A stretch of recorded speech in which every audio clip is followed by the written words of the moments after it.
Bah, ma première compétition, c'était l'année d'après que j'ai commencé. Mais une petite compétition en Alsace, donc j'ai commencé en Alsace. Et moi, j'ai fait la compétition, mon frère aussi, mais vraiment, en tant que débutant, limite, on ne connaissait pas les règles et on y allait, limite, on ne les connaissait pas. On a dû apprendre des choses sur le tas pour faire la compétition. Je me suis fait une rouste, j'ai fini dernier, je crois, ou avant-dernier, un truc comme ça. Et, euh, et à partir de ce moment-là, où j'ai fini dernier, je me suis dit, ok, ce que tu as fait, c'était nul. Plus jamais il va se passer un truc comme ça. C'est un peu la sélection en équipe de France, c'était un peu compliqué parce que les sélections se font un peu chaque année.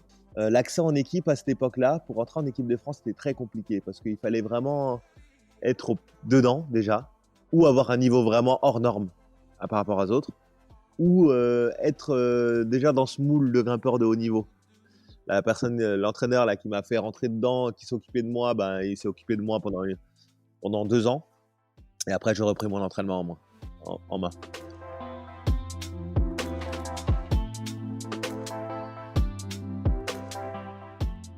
Fais de ta vie un rêve et d'un rêve une réalité, nous dit Antoine de Saint-Exupéry.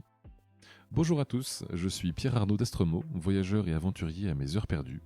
J'ai créé le podcast Un bol d'air avec pour seul but de vous faire découvrir la face cachée de la vie des plus grands aventuriers, voyageurs et sportifs de ce monde, pour connaître tous les engrenages et les rouages qui façonnent finalement l'image publique que nous avons d'eux. L'idée est très simple, prendre 1 heure de leur temps pour vous partager les anecdotes les plus folles et vous faire rêver un peu. Bonne écoute!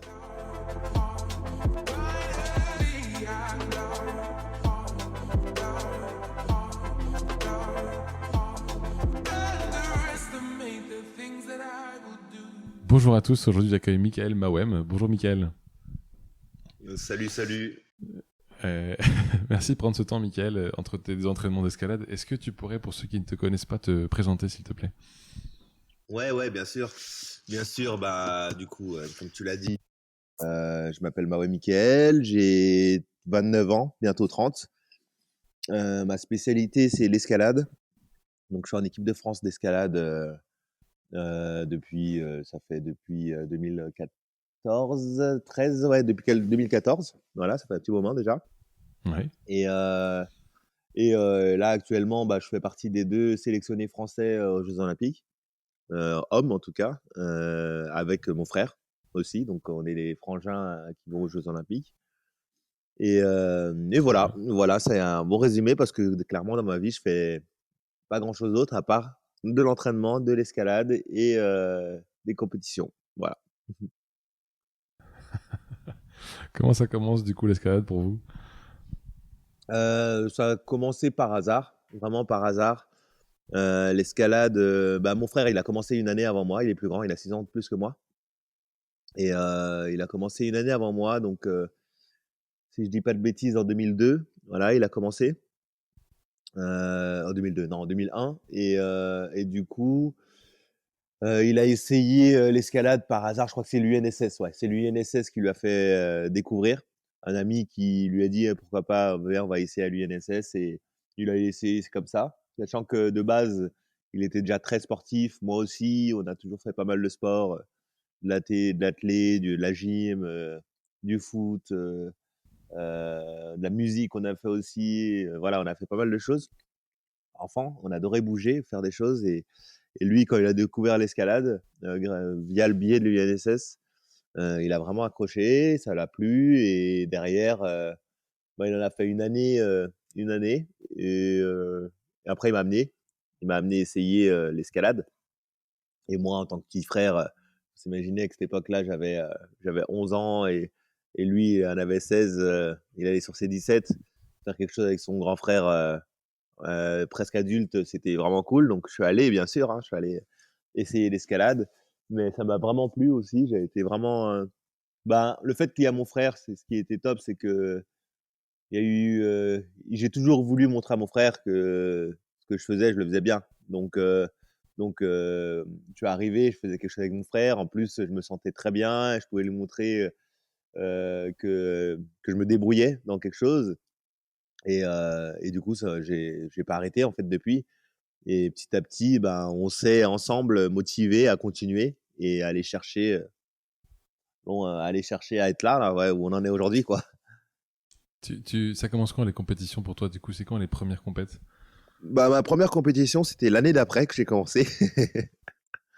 Mais une petite compétition en Ah Alsace, ouais. donc j'ai commencé en Alsace. C'était une petite compétition de club, j'en ai encore des photos de ça là, de ma première compétition. Mais en fait, on a toujours aimé les challenges. On n'a jamais fait quelque chose dans le simple but de s'amuser ou se divertir, où il y a toujours eu un but derrière. Et souvent, le but, c'était un challenge, d'être meilleur que certaines personnes, ou d'être meilleur, ou d'être le meilleur que tout le monde, le meilleur de tous. Ou voilà, avoir la plus belle voiture, ou avoir la plus belle maison. Bon, on l'a pas, mais, mais on fait toujours, on fait en sorte. On a toujours été comme ça dans le challenge. Et dès qu'on a commencé l'escalade et vu que ça nous a plu, ben, dès qu'on a entendu qu'il y avait des compétitions, on y allait. Et donc la première compétition, elle se passait dans notre club, donc à Huningue, c'est près de la frontière suisse et allemande. Et ça se passait là-bas. Et moi, j'ai fait la compétition, mon frère aussi, mais vraiment, en tant que débutant, limite, on ne connaissait pas les règles et on y allait, bah, limite, on ne les connaissait pas. On a dû apprendre des choses sur le tas pour faire la compétition. Je me suis fait une rouste, j'ai fini dernier, je crois, ou avant-dernier, un truc comme ça. Et, et à partir de ce moment-là, où j'ai fini dernier, je me suis dit, ok, ce que tu as fait, c'était nul. Plus jamais il va se passer un truc comme ça. Et après, j'étais nul parce que je les connaissais pas. Je venais de commencer. J'étais contre des personnes qui avaient de l'expérience, et même jeunes, hein, mais qui savaient faire, quoi. Et moi, je savais pas du tout. Du moment où il s'est passé ça, je me suis dit plus jamais. Et les 5 années après, toutes les compétitions que j'ai pu faire, donc plutôt dans la région, Alsace, dans le département du Haut-Rhin, dans la région ou dans les régions autour, j'ai toujours fini premier ou deuxième. Après ça, quoi. Et, euh, et vraiment, à partir de ce moment-là, j'ai vu qu'il y avait, en tout cas, le niveau en Alsace et dans les régions autour. Avec mon frère, on a vu que le niveau, ben, c'est bon, on était au-dessus de tout le monde. Et on s'est dit, bah, ok, là, il faut aller voir ce qui se passe ailleurs parce que là, ouais, on n'a plus de repères, quoi. On n'a plus de repères de qu'est-ce qu'il faut faire. Donc, on est allé voir ailleurs à partir de là, quoi. C'est où ailleurs? C'est autre part qu'en Alsace ou c'est autre part qu'en France? Ouais, ouais, ouais. D'abord, en fait, moi, j'étais en première, donc j'avais 16 ans. Mon frère, il a décidé de partir à Clermont-Ferrand pour faire ses études de moniteur d'escalade. Et du coup, moi, j'étais au lycée. Et en partant, ben, et là-bas, sachant que c'était une région où il y avait quelques grimpeurs très forts et une salle à Clermont-Ferrand où il y avait dont deux grimpeurs qui étaient en équipe de France, qui grimpaient là-bas. Et donc, lui, il allait rejoindre là-bas, donc avec des connaissances. Et sauf qu'il a dit à mes parents, j'amène Mickaël. Euh, et j'amène Mickaël avec moi si vous le voulez, bien sûr. Et je m'en occuperai de lui. Et du coup, nous, on a pu, bah, moi, j'ai pu aller en cours et m'entraîner, quoi. Et m'entraîner avec du niveau autour. Et on a vraiment, là, à partir de cette année-là, on a vraiment remarqué que bah, pour être les meilleurs, bah, il va falloir vraiment tout donner. Vraiment tout donner pour. Et là, on a commencé à mettre notre vie en place pour faire en sorte qu'un jour, on peut devenir les meilleurs. Et c'est à partir, ouais, à partir de 2006, là, que tout a commencé, la réflexion de dire comment on va faire pour faire que ça, quoi. Pour être les meilleurs du monde, comment on va faire, quoi. Et, euh, et donc là, à partir de là, on a fait une année à Clermont-Ferrand. Après, lui, il est parti une année à Grenoble. Moi, je suis retourné en Alsace. Après, il est allé à Nancy. J'étais aussi à Nancy. Après, je suis allé à Paris. Il m'a rejoint à Paris. Et là, c'était le début d'une grosse histoire à Paris. Et maintenant, je suis à Voiron au pôle olympique. Voilà. Attends, Waron, c'est où pour ceux qui connaissent pas? C'est près de Grenoble. Près de Grenoble, entre Grenoble et Lyon, exactement. Je suis à 45 minutes de Lyon et à 20 minutes de Ok, ok. Grenoble. Ah ouais, non, c'est en plein milieu de... Plein milieu. Ouais, exactement en plein milieu. Bah, c'est plutôt bien situé, hein, c'est plutôt bien situé pour le coup. Là, le pôle France, là, il est dans un lieu bah, d'espace, un ancien Crêpes où il y a bah, les murs qu'il faut pour s'entraîner et surtout pour la discipline aux Jeux Olympiques, il y a ce qu'il faut. Et à Lyon, il y a pas mal de salles pour avoir du changement et c'est pas très loin, donc du coup, c'est bien. Et à Grenoble, il y a quelques petites choses à faire. Il y a les montagnes tout autour. Bon, moi, je grimpe pas trop en montagne, mais il y a les montagnes tout autour. pour grimper ou pour faire de la rando, de l'alpinisme, il y a tout ce qu'il faut et c'est plutôt bouger, c'est assez central, donc c'est plutôt top. Tu dis que tu as donc effectivement très vite intégré l'équipe de France. Tu saurais dire quand, comment, qui c'est qui t'a repéré? Je me suis repéré tout seul. Non, en fait, ça c'est un peu la sélection en équipe de France, c'était un peu compliqué parce que les sélections se font un peu chaque année. Il y a la sélection en gros, comment ça s'est passé? Donc c'était en 2013, c'était une saison donc moi bien sûr, je m'entraînais de mon côté avec mon frère, on s'entraînait ensemble comme des barbares sans, pour essayer de devenir les meilleurs, pas pour essayer d'aller en équipe de France, c'est pour devenir les meilleurs du monde. Mais bon, avant ça, il faut être en équipe. Et en gros, l'accès en équipe à cette époque-là, pour rentrer en équipe de France, c'était très compliqué parce qu'il fallait vraiment être dedans déjà, ou avoir un niveau vraiment hors norme par rapport aux autres, ou être déjà dans ce moule de grimpeur de haut niveau.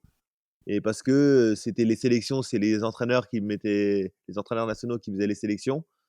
Et donc, ils se fiaient à ce qu'ils voyaient et à ce qu'ils voyaient autour d'eux. Ils n'allaient pas forcément chercher à gauche, à droite des nouvelles personnes ou faire des sélections. Faire des sélections, c'était plutôt, «Oh là, on a vu qu'il était fort, allez toi, viens faire 2-3 compètes, on va voir si on te garde, quoi». Donc l'accès, il était presque impossible, quoi. Il y avait une équipe de fait et c'était presque impossible. Une fois par an, il y avait des places, quoi. Et en 2013, ce qui a changé, c'est que, les entraîneurs qui ont repris, ils ont changé un peu le système et bien sûr, il y avait ceux qui étaient sélectionnés, déjà via leurs résultats de l'année d'avant mais qui faisaient vraiment des très bons résultats et les autres, ben, du coup, ils réouvraient les places. Donc ça laissait 2-3 places chaque année et à partir de 2013, ce qui s'est passé, c'est qu'on a en fait, en 2013, il y a eu une coupe du monde en juillet, fin juillet, une coupe du monde d'escalade en France, à Laval, dans l'ouest de la France et heu et quand il y a une coupe du monde dans le pays hôte, on a 10 places, un peu plus même, il y avait même un peu plus, 10 places. Et donc à partir de là, à ce moment de ces 10 places, donc la fédération, bah, ils vont donner les places aux meilleurs, bien sûr, mais après il y a plein de places à donner et ils vont ouvrir les critères plus larges. Et il y avait des critères sur les coupes de France. Donc les coupes de France, c'est un peu comme un Tour de France. On a plusieurs étapes partout en France. Tu as un résultat à chaque étape et après ils font une moyenne et il y a le vainqueur en gros. Et en gros, le vainqueur des étapes de Coupe de France de l'année, donc qui a fait le meilleur résultat en général, il pouvait accéder à cette Coupe du Monde en France. Et donc, moi, cette année, du coup, vu que tout le monde était déjà était sélectionné en Coupe de France, il n'y avait pas grand monde qui faisait les Coupes de France cette année. Et donc, j'ai réussi une année à faire premier, deuxième, troisième sur les étapes. Et en fin de compte, j'ai gagné le général.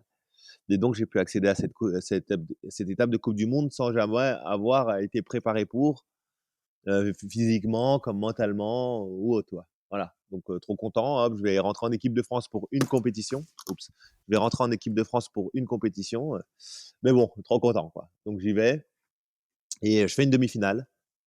Je fais une demi-finale, je finis dernier de la demi-finale pour le coup, mais plutôt dernier, en montrant que j'étais capable de faire bien mieux, heu et heu Et donc, bien sûr, il y avait les entraîneurs nationaux qui étaient là, les autres de l'équipe. Bon, les autres, je les côtoyais un peu, je les connaissais un peu, mais les entraîneurs nationaux, ils étaient là et bon, ils regardaient, quoi. Ils regardaient. Et en sortant de la compétition, à la fin de la compétition, 2 semaines après, je suis allé les voir. Je suis allé les voir parce que c'est pas eux qui m'ont appelé ou autre. Je suis allé les voir, je leur ai dit: «Est-ce que on peut se donner un rendez-vous, boire un café et discuter?» On s'est donné rendez-vous devant une salle. Et je leur ai dit: je veux être le meilleur du monde». Je leur ai dit en face de moi: «Je veux être le meilleur du monde et pour ça, j'ai besoin d'accéder j'ai besoin d'être au pôle, en fait, au pôle France, de pouvoir accéder au pôle France». J'ai pas dit que j'ai besoin d'être en équipe de France, j'ai besoin d'être au pôle France, d'accéder aux meilleures structures, le meilleur moyen qu'il y a en France, en tout cas pour être le meilleur. Et heu et eux, bon, ils savaient, ils nous connaissaient quand même, les Mawem, sur notre envie notre motivation de l'entraînement, comment on a toujours été, voilà, acharnés dans ce qu'on faisait, comme je te disais, on a toujours aimé les challenges, donc on mettait tous les moyens possibles et donc ils ont dit: «OK, c'est parti». Et donc il y a un des entraîneurs qui m'a pris en main, pendant une année et ça m'a pendant une année, pendant 6 mois, avant les premières sélections, en fait. Et mais bon, clairement, j'avais beaucoup de choses à rattraper, mais surtout techniquement, parce que le physique, j'ai beaucoup entraîné avec mon frère, et techniquement, et eux, ils m'ont beaucoup apporté ça, en fait, la qualité de grimpe. Et en 6 mois, bah, je suis rentré en équipe de France. J'ai pris ma place en sélection. Je suis rentré en équipe de France. Et en ayant tout changé, réduit le travail presque au minimum, minimum pour vivre, mettre tout pour l'escalade. Et je suis rentré en équipe de France. La première année, les 2 premières années, en fait, il y avait autour de 2 sélections par année. Et j'ai fait toujours toutes les sélections. Et j'ai toujours fini premier au deuxième. Donc j'ai toujours pu faire des étapes de Côte du Monde sans forcément faire de gros résultats, en faisant des demi-finales, tout ça, mais en prenant de l'expérience. Et, et en fait, après, depuis ce jour-là, en fait, j'y suis resté. Je suis resté et j'ai continué à être investi. Et j'y suis dedans depuis. Et bon, la seule différence, c'est que l'entraîneur là qui m'a fait rentrer dedans, qui s'occupait de moi, ben, il s'est occupé de moi pendant 2 ans. Et après, j'ai repris mon entraînement en main.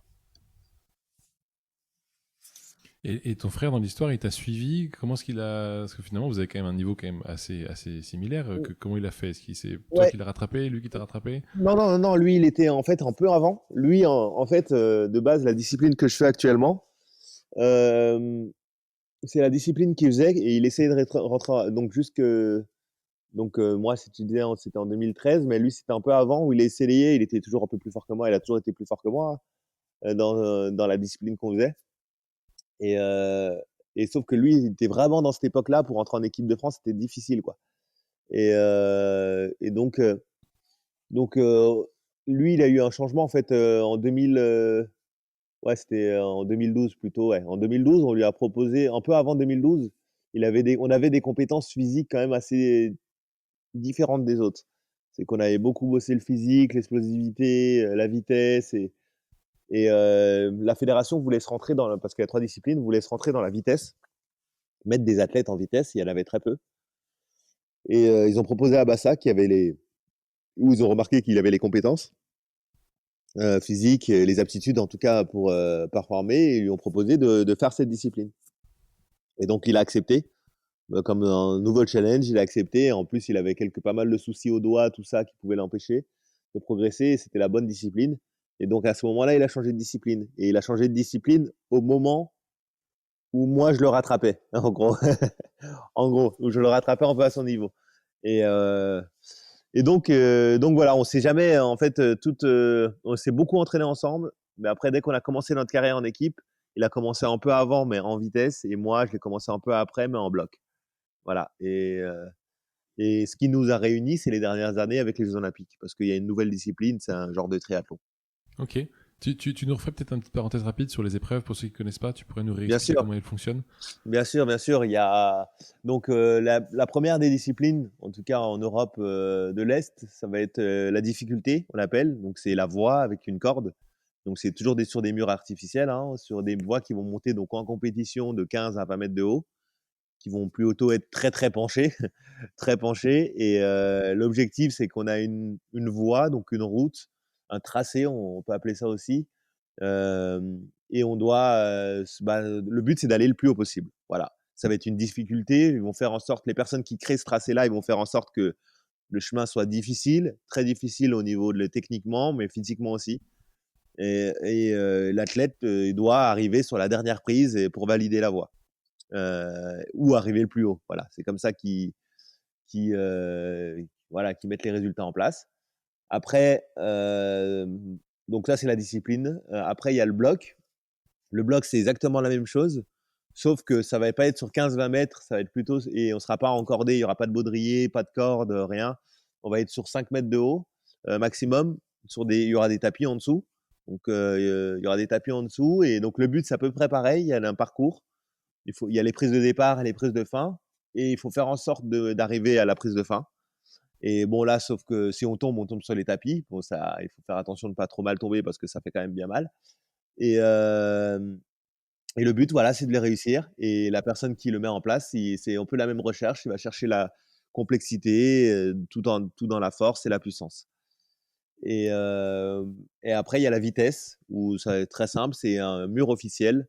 qui a la même inclinaison, la même taille, donc il fait 15 mètres. C'est les mêmes prises, le même tracé tout le temps. C'est comme un 100 mètres. Et le but, c'est d'aller le plus vite possible au-dessus. Voilà. Et celle-là, c'est celle que tu as fait ou c'est celle dans laquelle vous étiez en train de vous rattraper? Non, la vitesse, c'est celle que mon frère ouais, c'est celle que la vitesse, c'est celle que mon frère fait actuellement et qui a changé. Nous, on faisait du bloc il faisait du bloc à l'époque et moi, là, je l'ai rattrapé. Bon, là, j'ai même bien dépassé, hein, c'est fini ça. Mais moi, ma spécialité, c'est vraiment le bloc et lui, la vitesse. Après, il a des très bonnes compétences en bloc, comme moi, j'ai des très bonnes compétences en vitesse aussi. Donc, on est plutôt polyvalent comme grimpeur. C'est hyper intéressant. Mmh. Alors moi j'ai fait de l'escalade quand j'avais 14-15 ans. Je pense qu'au mieux de ma forme en club, CAF, tout ça, je faisais du 6C+. Donc Ouais, j'étais très fier déjà avec ça. bah ouais, c'est pas mal. On peut parler un peu de niveau avec toi du coup sur... Ouais, bien sûr, les niveaux, pour donner un peu une idée aux gens, ça commence du 3 au 9. Et après, il y a ABC, c'est des tranches, donc 3A, 3B, 3C, 4A, 4B, 4C, ainsi de suite. Euh, Quelqu'un qui commence sans connaître l'escalade, il est plutôt dans un niveau 4-5. Voilà. Et pour 4-5, quand tu es dans le niveau 5, c'est que tu es déjà sportif, déjà de base. Et sinon, moi, je suis plutôt dans le 8-9, quoi. Voilà.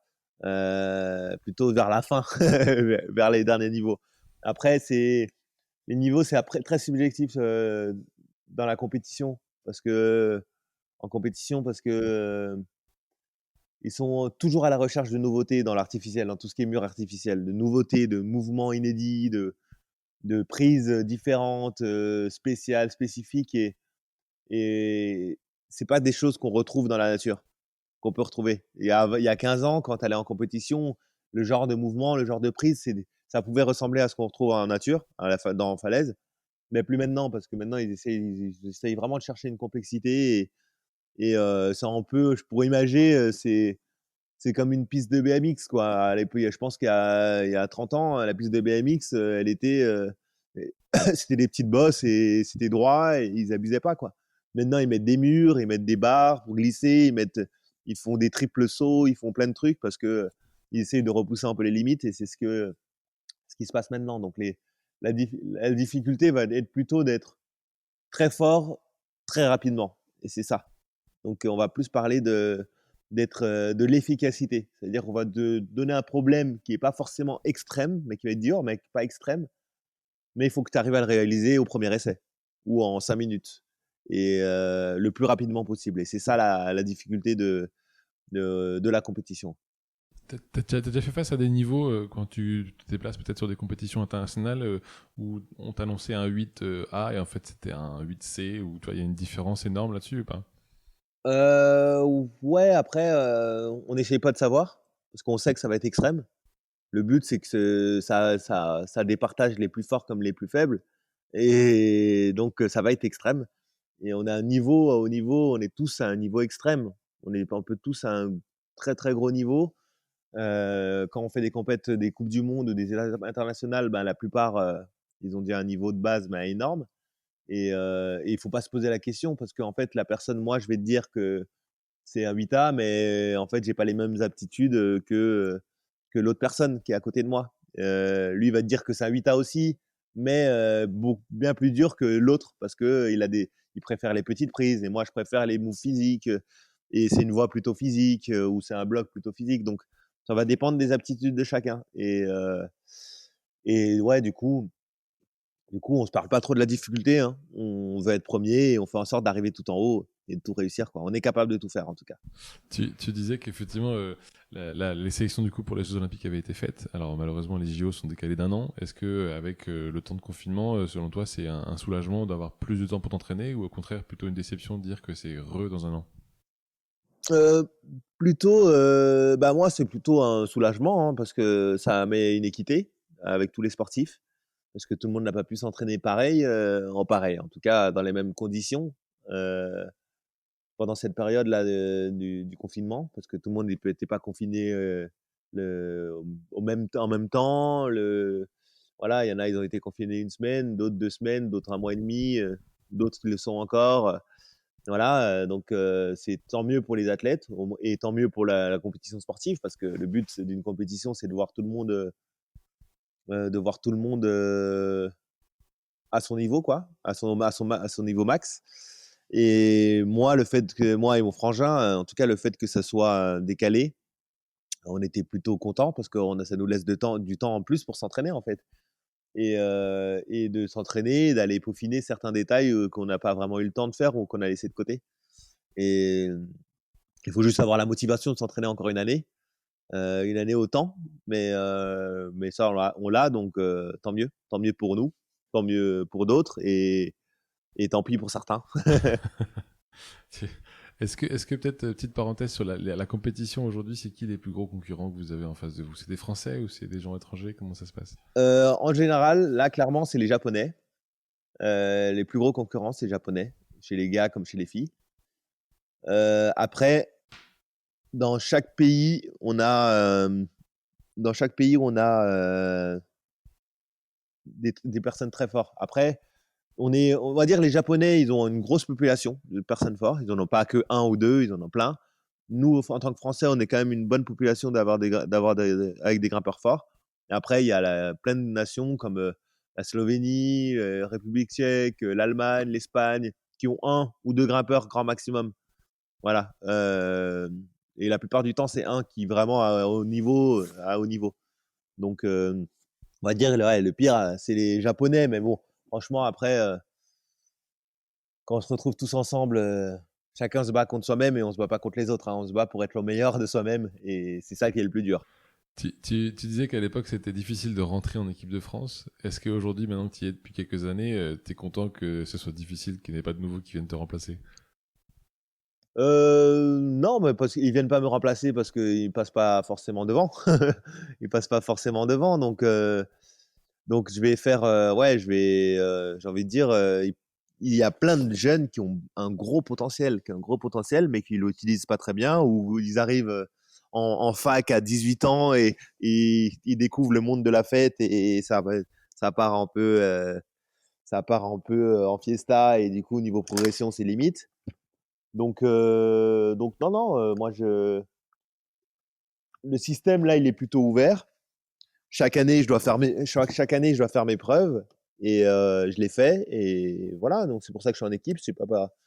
C'est à part l'année dernière qui était un peu spéciale, mais je suis en équipe via mes résultats et le fait de m'entraîner tous les jours au taquet et de mettre ma vie pour ça. Et je pense que c'est c'est c'est pour ça qu'il compte sur moi un peu la fédération, quoi. Ça ressemble à quoi du coup une journée type là? Typiquement, tu fais quoi le jeudi? Une journée type, c'est je me lève à 7 heures. Je me lève à 7 heures du mat, je prends mon petit déj qui dure à peu près 1 heure. J'aime bien me poser 1 heure le matin, c'est mon petit moment de solitude où j'ai pas ma copine, j'ai personne, j'ai j'ai pas de téléphone, d'SMS, de notification, tout le monde dort. Et c'est le moment où du coup, je profite là de 7 heures à 8 heures. Après, de 8 heures à 9 heures, c'est plutôt, je commence à bouger, me préparer, pour me réveiller en fait et pour arriver à 9 heures, 9h30 à la salle, en forme, bien réveillé. Et après, je m'entraîne, donc bon, je peux pas donner un détail de mon entraînement parce que c'est changeant un peu tout le temps. Mais du coup, je m'entraîne de 9 heures à midi et demi. Donc, je fais une grosse session de 9 heures à midi et demi. Après, je prends à peu près 1 heure de repos et, et je rattaque du coup de 13h30 à 16, 17, 18 heures, ça va dépendre des jours. Voilà. Et je rentre, je fais une promenade avec le chien, je mange, je profite de ma femme et je vais au lit et je répète ça le lendemain. Eh bien. Et tu fais ça 7 jours par semaine? Non, tu fais ça que la semaine. Tu te donnes un week-end quand même? Je fais ça, ce rythme-là, et je le fais que 5 jours dans la semaine. Mais en fait, c'est le haut niveau, c'est 7 jours sur 7, 24 heures sur 24, le haut niveau. Il y a pas de moment où tu te dis, ça, je peux le faire par plaisir, par juste plaisir, en fait, juste parce que j'ai envie. Quand tu manges quelque chose, tu te poses la question: «Est-ce que c'est bon pour le sport que tu vas faire demain? Ou dans 2 jours ou dans 3 jours?» Quand tu vas te balader, tu te dis: «Est-ce que ça va pas trop te fatiguer pour ta séance d'escalade?» Quand tu je vais, je vais à la piscine, ben, je me dis: «Ben, pareil, est-ce que je vais pas avoir la peau trop ramollie ou les muscles trop ramollis pour m'entraîner?» Si je me couche, à minuit, ben, est-ce que ça va pas avoir des conséquences sur ma séance ou sur mon jour de repos? Voilà, donc un jour de repos, c'est un jour de repos, il faut pas faire trop de choses. Donc voilà, tout passe par là, en fait. Il y a pas vraiment de jour de repos, réellement. Il y en aura quand j'arrêterai le haut niveau. Après, c'est pas comme ça pour tout le monde, hein, mais c'est ma vision des choses. Et celle de mon frère aussi, bien Et sûr. tu t'es accompagné par exemple, un nutritionniste ou par quelqu'un qui te coach sur le mental et tu as des gens effectivement qui vous suivent là-dessus? Ben, nous, on est très on a été, autodidacte un peu sur tout, avec le frangin. C'est que comme on a dit, bien sûr, on a pris des coups de main, d'aide à gauche, à droite, des entraîneurs nationaux, des entraîneurs, de préparateurs mentaux, de nutritionnistes. On a pris des coups de main à gauche, à droite pour grandir, pour évoluer, pour se connaître. Mais on a tout construit nous-mêmes, en fait. On a tout construit nous-mêmes et on a une autonomie et on a toujours eu cette autonomie de pouvoir, gérer notre nutrition. On a travaillé pour, on s'est renseigné, on a essayé pendant pas mal d'années. Chaque année, on change les choses. Pour la prépa mentale, pareil. Ça m'est arrivé de faire pendant, 1 mois de la prépa mentale et après ça, je me suis dit: «OK, il y a ça que je peux faire tout seul, il y a ça que je peux faire tout seul». Voilà et ça on a ouais, on s'est formé un peu à tout pour pouvoir le faire tout seul et c'est ce qui se passe maintenant. Aujourd'hui, je suis au Pôle France. Je m'entraîne tous les jours au Pôle France, mais je ne suis pas entraîné par les entraîneurs nationaux qui sont là. Je suis un peu en roue libre, ici, je ne veux pas dire que je fais ce que je veux, mais on n'est pas loin. On n'est pas loin parce qu'ils savent que je fonctionne comme ça et surtout qu'ils ont pas la capacité, de s'occuper de moi parce que j'en demande beaucoup. Alors je leur demande beaucoup, j'ai beaucoup de besoins. J'ai beaucoup de besoins et eux, ils peuvent pas les satisfaire, donc je me les satisfais tout seul. Tu nous expliques un peu comment fonctionne votre page Facebook là que vous avez commencé? Ça commence quand? C'est quoi le rythme que vous mettez? Qu'est-ce que vous postez? Ouais, ouais, bah, en fait, c'est les réseaux sociaux en général, que ce soit sur Facebook, Instagram, TikTok, Twitter, tout ça, en fait, tous ces réseaux, on les a tous utilisés et on les utilise énormément.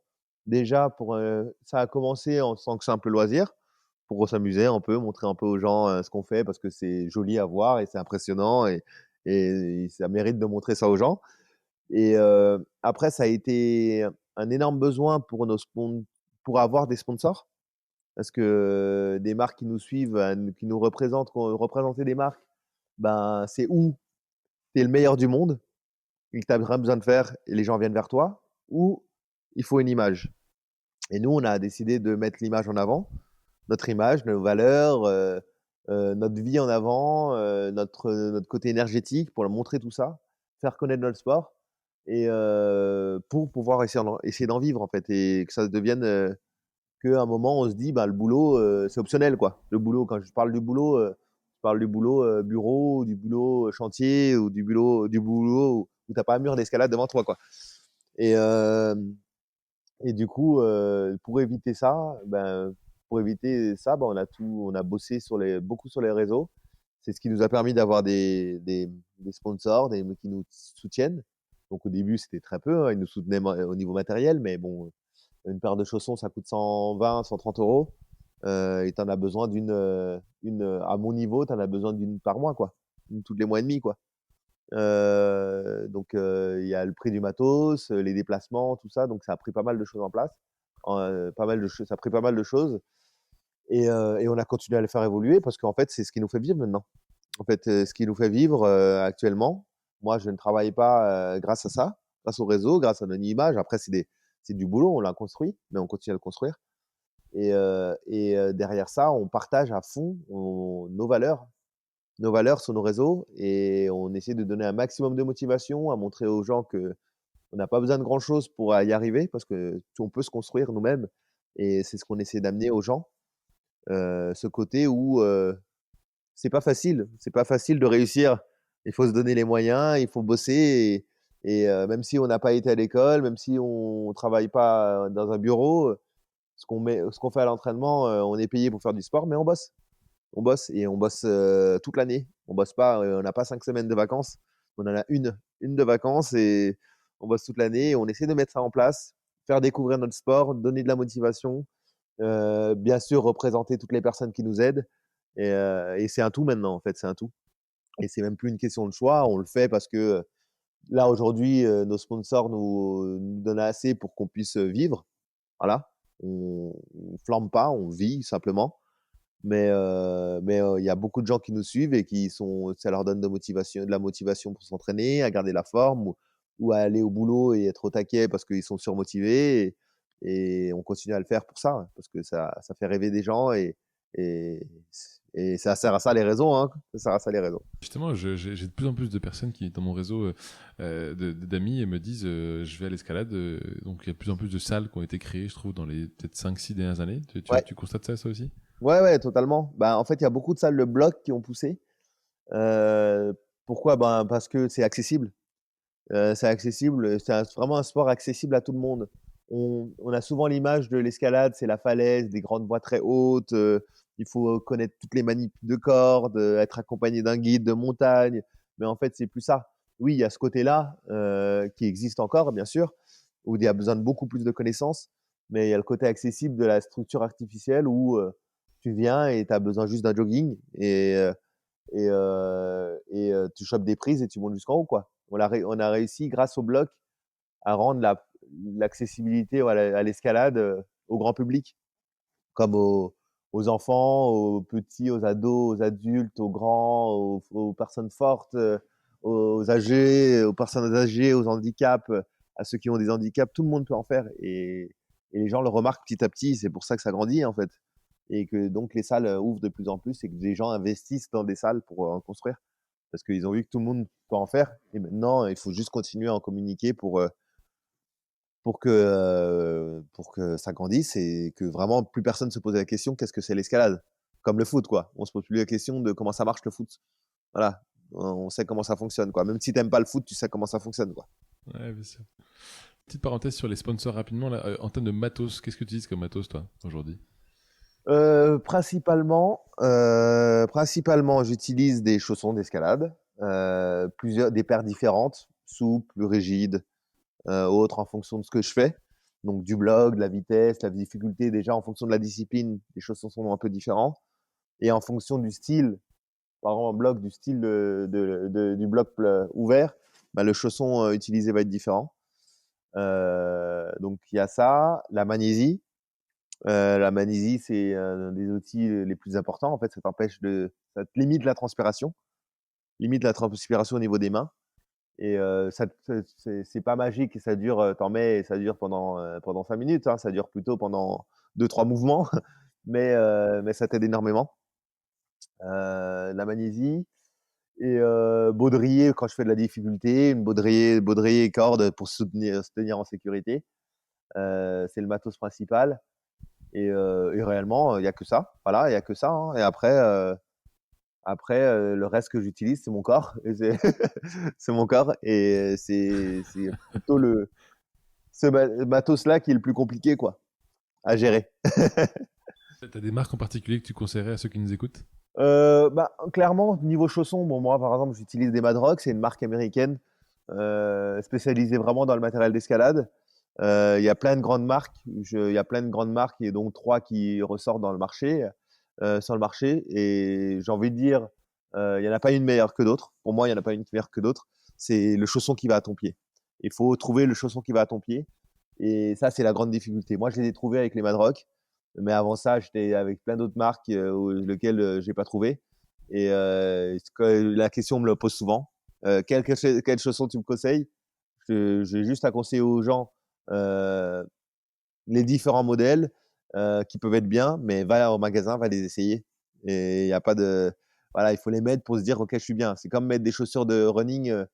Il y a celui qui connaît rien et en fait il va mettre n'importe laquelle et pour lui les chaussures c'est des chaussures. Mais celui qui est un peu expert, il va voir que chaque marque, chaque modèle, il y a une petite chose différente et qui va être bien en fonction. Et pareil, donc niveau des chaussons, euh, ouais, niveau des chaussons, ouais, faites en fonction de vos pieds, quoi. Allez essayer, allez essayer. Et après, j'ai envie de dire, tout le matos, c'est tellement personnel, à part le baudrier ou oui, il y a une grosse marque là chez laquelle je suis rattaché, Béal, c'est une grosse marque qui est dans le marché de l'escalade et dans tout ce qui est de remonter sur corde, travaux. et ils sont vraiment poussés. Donc là, c'est du matériel plutôt très technique et très bien. Mais tout ce qui est utilisable comme chaussons magnésie, ça demande d'essayer. Voilà. Donc je veux bien vendre mes sponsors, mais je le ferai pas parce que c'est un peu faux. Je peux juste dire qu'il faut aller essayer et trouver la chose qui vous va, quoi. Après, après, bien sûr, mes sponsors, Madrock, Béal, tous les sponsors que je peux avoir autour de moi, euh, pour moi, je trouve que c'est du bon matos, mais ça reste très personnel. Il faut essayer, quoi. Essayer. Comment tu fais les jours où ça se passe pas bien dans ta tête, où t'as pas le moral, par exemple, où t'es triste, je sais pas, l'exercice quand même, tu le fais une fois, 10 fois, 100 fois, 150 fois Ouais. avant d'y arriver. Est-ce qu'il y a des jours où tu traînes un peu de la patte, ou tu n'arrives pas à te motiver? Ben, ces jours-là où j'arrive pas à me motiver, bah, il n'y a pas de jour où j'arrive pas à me motiver. Si j'arrive pas à me motiver, je reste chez moi en fait. Je reste chez moi parce que ça veut dire que mon entraînement il servira à rien. Mais ça n'arrive pas. Ça n'arrive pas. Quand j'ai une baisse de motivation, un coup de mou, un coup de fatigue, je reprends juste à mes objectifs. Voilà, mes objectifs et je me pose juste la question, est-ce que toi, pendant que tu te plains là d'être fatigué, d'avoir mal aux doigts, mal aux bras, pas envie d'aller t'entraîner ou faire de l'escalade, pendant que je me dis ça dans ma tête, je me dis aussi, est-ce que tous les autres, ils pensent ça? Tous les autres qui vont se concurrer, tous mes concurrents là en compétition, ils pensent ça aujourd'hui? Je suis pas sûr. Et donc, va t'entraîner. Et là, ça me rebooste un peu. Après, j'essaye de trouver les stimuli qui peuvent m'aider à me pousser. Voilà, quand j'arrive dans la salle, si c'est tout seul, oui, tu peux dire tout ce que tu veux, mais quand tu vas te retrouver tout seul, c'est quand même dur d'y être à fond.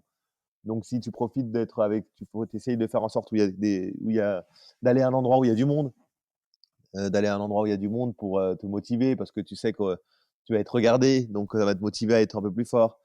Je sais pas, je sors mon téléphone et je vais faire des vidéos, ça va me motiver à montrer du coup à ma communauté. Alors dire, je vais me filmer un peu aujourd'hui, et au moins j'ai pas le choix d'être fort parce que je veux le montrer sur les réseaux sociaux, quoi.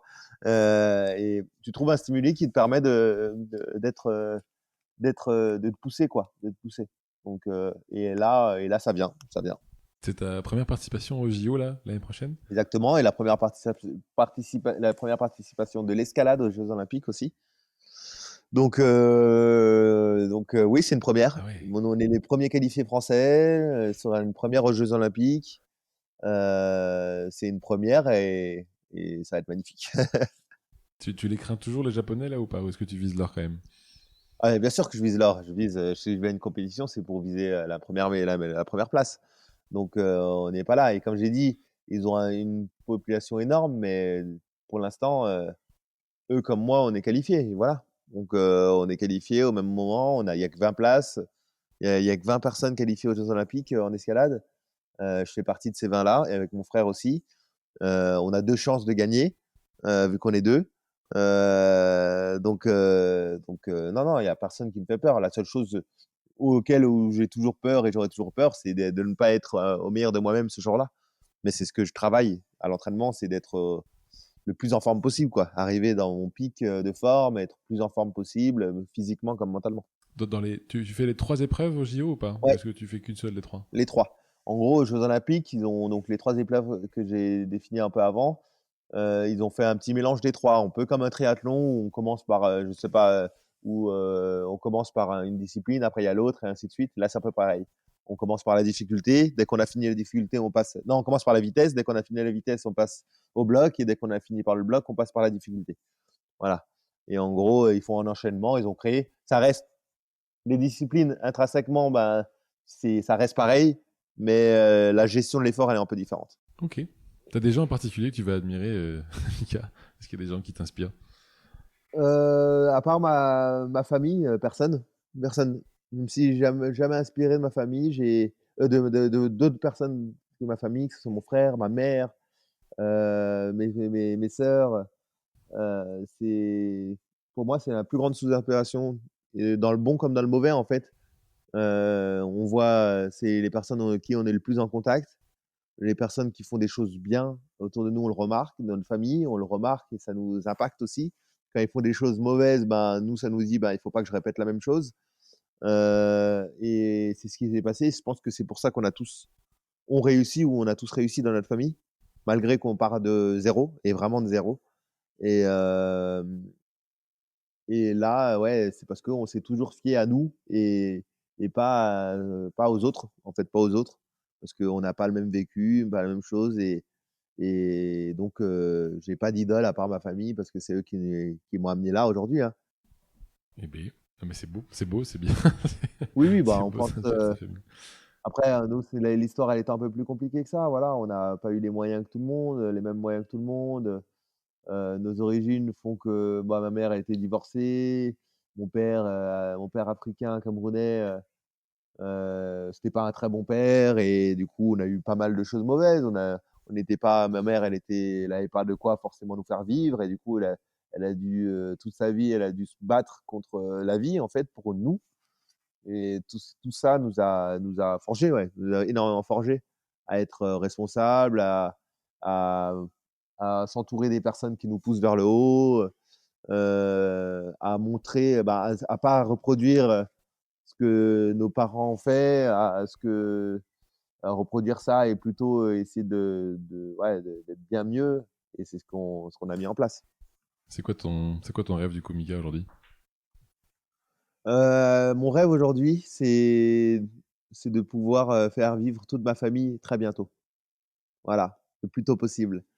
C'est, que toute ma famille n'ait plus à penser, à comment je dois faire pour, faire vivre mes enfants ou vivre correctement ou est-ce que j'ai besoin de travailler ou est-ce que j'ai besoin de voilà, je veux que toute ma famille, soit, voilà, soit libre de faire ce qu'elle veut. Voilà, libre de faire ce qu'elle veut et de nos jours, bah, tu la liberté de faire ce que tu veux, tu l'as, tu peux l'avoir.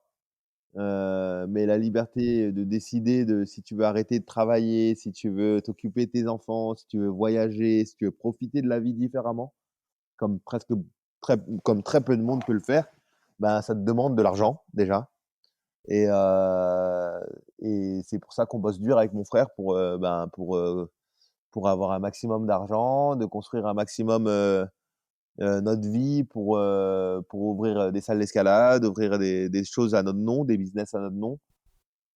Pour, que dès que ça fonctionne, ben, mes parents, avant qu'ils partent, ben, ils aient la meilleure fin de vie possible. Mes frères et sœurs, et mes neveux et nièces, heu, manquent de rien, voilà, manquent de rien et qu'on puisse partager tout ça, quoi. On fait pas ça que pour nous. D'abord, on le fait pour notre famille et après il y a nous et après il y a le reste du monde. Voilà. Tu comptes t'arrêter un jour, Mika, de grimper? Je pense, oui. Je pense que je vais m'arrêter de grimper. Je vais pas m'arrêter de m'entraîner parce que j'adore m'entraîner. Mais m'entraîner en général, faire du sport en général, me dépenser, finir rincé, ça j'adore ça. Mais l'escalade, je pense que oui, je vais arrêter.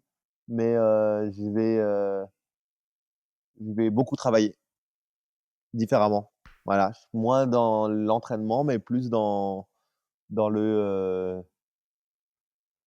salles, dans mes business, je vais bosser et je pense que ça sera du sport aussi, parce qu'on a des objectifs très, très grands, très, très hauts. Comme j'ai dit, hein, je vais faire vivre toute ma famille, tous mes proches autour de moi et pour ça, ça demande pas juste d'ouvrir, son petit restaurant au bord de la plage, ça demande de bosser très, très fort et c'est ce qu'on va mettre en place. Trop bien.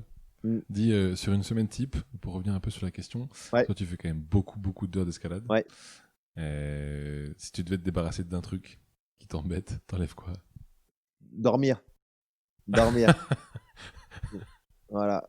C'est quelque chose Ça qui prend trop de est temps? ça prend du temps, mais c'est surtout que c'est pas agréable. Parce que tu dors, t'endormir, c'est agréable, mais le réveil, il est jamais agréable. Le réveil, il est jamais agréable. On n'a jamais un réveil agréable, sauf quand tu mets pas de réveil. Sauf que ça, tu es obligé d'en mettre un tout le temps. Donc donc j'enlèverais ça, en fait. J'enlèverais le sommeil au moins, si j'ai pas besoin de dormir, ben, je ferais pas forcément plus, mais il y aura pas il y aura rien de désagréable, quoi. Il y aura rien de désagréable dans mes journées et pour l'instant, le truc le plus désagréable, c'est aller me coucher et me réveiller. Parce que je vais souvent me coucher à des heures où j'ai pas envie de me coucher et je me réveille souvent à des heures où j'ai pas envie de me réveiller et des fois, si j'ai envie de me réveiller plus tôt, mais il faut que je me réveille plus tard. Des fois, j'ai envie de me réveiller plus tard, mais je dois me réveiller plus tôt et et du coup, plutôt ça, ouais. Si c'est ça que je dois enlever, c'est ça. Est-ce que tu penses pas qu'avec tout ce que tu vis là et le fait que tu sois un gros bosseur, finalement, le dépassement de toi, c'est un peu devenu ta petite drogue? Moi, je le vois pas trop comme ça parce que j'aime vraiment la vie en général. Bouger, j'adore faire plein de choses. Mais après, quand j'entends autour de moi, je sais que ma copine, elle fait que de parler, elle fait que de dire à tout le monde que j'ai la bougeotte, j'arrête pas de faire des choses. J'ai besoin de faire des choses tout le temps. Pas forcément toujours physique, mais je suis toujours en train de faire des trucs. C'est difficile pour moi de me poser. Je le ressens pas comme ça. Mais je pense que j'ai besoin de faire un truc qui me prenne du temps, un truc constructif, un truc où si tu le fais, ça va être utile sur du long. Et j'ai besoin de bosser, donc j'aime pas faire des trucs à la va-vite. Donc par exemple, je donne un exemple tout simple d'un truc. On fait le ménage à la maison. Je déteste juste me faire un peu de ménage pour rendre ça propre. Quand je fais du ménage, bah, je déplace des meubles, je nettoie, j'enlève le lit de l'appart et je nettoie les coins comme j'en ai jamais fait. Voilà, je le fais vraiment, quoi. Il y a un réel changement. Voilà, j'aime jardiner parce qu'il y a des choses qui poussent derrière si tu t'en occupes bien. Euh, voilà, j'aime bricoler parce que ça va durer à long terme ce que tu bricoles. Voilà, euh, voilà, je fais des choses qui durent.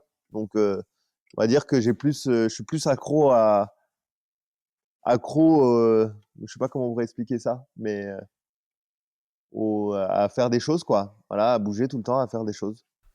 C'est quoi du coup la prochaine étape pour toi du coup? C'est quoi? C'est directement JO ou il y a des compètes avant? Non, bien sûr, il y aura des compètes. Fin d'année, il y aura les championnats d'Europe là qui sont reportés, mais ça va être fin d'année. Donc, non, là, vis-à-vis des compètes, il y en aura une fin d'année. Il y aura les championnats d'Europe. Ouais, ça va être important. Ça reste un championnat d'Europe. Après, bien sûr, l'objectif, le but, là, actuellement, c'est en août prochain, les Jeux Olympiques. Et il y aura des compétitions entre qui vont me permettre de me tester, permettre d'affiner mon entraînement, mais sachant que je vais quand même à une compétition pour gagner, quoi. Même si elle va me permettre d'affiner des choses après, j'y vais quand même pour gagner, quoi. Bon, bah, superbe. Mm. Mika, ça va bientôt faire 1 heure qu'on discute. Ouais. J'ai 3 dernières questions pour toi. Ouais. La première, c'est si tu dois parler à quelqu'un ou quelqu'un s'adresse à toi qui te demande des conseils sur comment se lancer dans l'escalade, c'est quoi selon toi les premières étapes? Grimpe. Grimpe, en fait, il faut juste pas se poser de questions. On est souvent en train de chercher plein de questions. Qu'est-ce que je dois faire? M'entraîner? Comment? Grimpe le plus possible. L'escalade, la difficulté de l'escalade, c'est la Hmm. diversité de ce sport. C'est que les mouvements, il y a plein de mouvements différents, il y a des prises différentes à tenir, il y a des murs différents, des parcours différents, tout est tout le temps changeant. Et pour se sentir à l'aise, il faut grimper et être régulier. Voilà, donc avant de penser à X choses, allez grimper une, deux, trois fois par semaine et soyez régulier. Et là, comme ça, vous allez progresser. Et quand un moment ou un autre, vous allez sentir le cap où c'est bloqué, c'est là, à partir de là, on peut se poser des questions. Qu'est-ce que je peux faire de plus? Voilà. Mais d'abord, allez grimper. Faites-en. Ok. Tu parlais tout à l'heure des différents réseaux sociaux. Comment on fait pour te suivre du coup? Tu peux nous refaire la liste? Ouais, bah du coup, pour me suivre là sur les réseaux, nous, on utilise beaucoup Instagram. Instagram, hein, sur les Frames OM, bien sûr. Les Frames OM sur Instagram, sur Facebook. Instagram, ça va être plus utilisé pour des vidéos journaliers, tous les jours, tous les 2 jours, ou ce qu'on fait un peu à l'entraînement, ou un mouvement, un exercice, un truc. Facebook, on va relier pas mal les choses et des grosses informations, les articles, les news, les compétitions. Et après, tous les autres réseaux sociaux, TikTok, c'est pour s'amuser un peu. Voilà, vraiment, c'est Instagram, Facebook, c'est le principal. Et après, tout le reste, on s'amuse un peu sur le reste. C'est un peu de nos réseaux sociaux loisirs. Ça roule. Dernière question, Mika, pour toi. Yes. T'as commencé l'escalade assez tôt finalement. C'est ton frère qui t'a un peu traîné dedans, je suppose. Tu m'as dit que t'avais grosso modo 11 ans, si je me trompe pas, c'est ça? Ouais, Si tu rencontres Mika qui a 10 ans, là maintenant, tu lui dis quoi? continue tes études. Ouais, je lui dirais continue tes études parce que j'ai arrêté l'école tôt. J'ai arrêté l'école à ben, post-bac, en terminale, avant le bac. Et parce que j'aimais pas l'école, comme les trois quarts des gosses, en fait, des ados. Et, euh, et à ce moment-là, je me rendais pas compte que pour avoir quelque chose, il faut bosser dur quand même. En fait, il faut tout le temps bosser. si tu veux quelque chose que tu aimes, même, être dans le haut niveau, être le meilleur du monde ou être moniteur d'escalade ou parce que je le suis et j'ai passé mon diplôme pour ça. Heu, voilà, pour faire la meilleure roue, ben, il va falloir bosser. Il va falloir bosser dur et en fait, l'école, c'est facile, on t'accompagne pour. Et moi, je me suis retrouvé cette période tout seul, à devoir me débrouiller tout seul, pour mes examens, pour progresser. Bon, il y avait mon frère, du coup, on était ensemble là-dessus. Hem, c'était 2 fois, 3 fois, peut-être 5 fois plus dur que l'école. Ou l'école où tu as des professeurs qui sont là pour t'expliquer, pour quand tu as besoin des choses, qui t'accompagnent, quoi. Qui t'accompagnent, même si ceux, ils accompagnent pas forcément au mieux du mieux, mais il y a quand même quelqu'un qui est présent. Et c'est plutôt la chose que je dirais au petit Mika de 10-11 ans, continue l'école, va à la fac et tu pourras t'entraîner facilement, sans penser à la suite. Parce que maintenant, de nos jours, tu peux faire tes études et aller loin dans tes études tout en faisant du sport. Bon, ça va prendre du temps, tes études, mais tu peux mixer les 2 assez facilement, si tu es motivé. Donc voilà, c'est ce que je lui dirais. Mais bon, maintenant on y est, hein, on ne peut plus revenir en arrière. Non, puis t'as bien réussi, faut pas commencer à se Ouais, ça va, flageller pour ça va, autant. ça va, on est en plein dedans. Mais pas encore réussi, mais on est en plein dedans. Voilà. Merci Mika pour ton temps, c'était génial de faire connaissance. Un Et plaisir. on te souhaite bien du courage pour les compétitions à venir. Et puis Merci. au plaisir de suivre les prochaines vidéos sur les réseaux. Carrément, carrément. Bah, moi aussi, je suivrai un peu ce que vous faites et bonne continuation pour la suite. Et merci de partager un peu ce qu'on fait. C'est cool. Avec plaisir. Ciao Mika. C'est cool. Salut.